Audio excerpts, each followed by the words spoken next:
আমেরিকার আগ্রাসনের বিরুদ্ধে তেহরানে বিক্ষোভ, জনতার সাথে যোগ দিলেন ইরানের প্রেসিডেন্ট।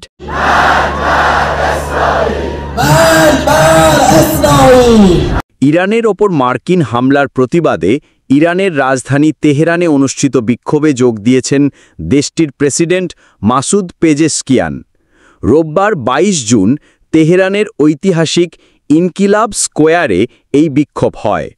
সিএনএনের খবরে বলা হয়, ইরানের ফার্স নিউজ এজেন্সি প্রকাশিত ভিডিও ফুটেজে দেখা যায় তেহরানের ঐতিহাসিক ইনকিলাব স্কোয়ারে বিক্ষোভকারীরা যুক্তরাষ্ট্র ও ইসরায়েল বিরোধী স্লোগান দেন।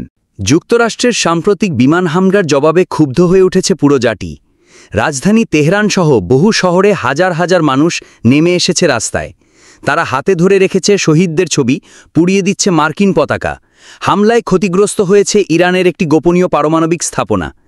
ইরান সরকার একে যুদ্ধ ঘোষণা বলেই মনে করছে। প্রেসিডেন্ট মাসুদ পেজেশকিয়ান সরাসরি বলেছেন, আমরা চুপ থাকব না। বিশেষজ্ঞরা বলছেন, এই উত্তেজনা শুধু দুই দেশের নয়, এটি গোটা মধ্যপ্রাচ্যকে টেনে নিচ্ছে নতুন সংঘাতের দিকে। প্রতিশোধ কি শান্তি বয়ে আনবে, নাকি আরও রক্তপাত? এই উত্তরের জন্য তাকিয়ে আছে গোটা দুনিয়া।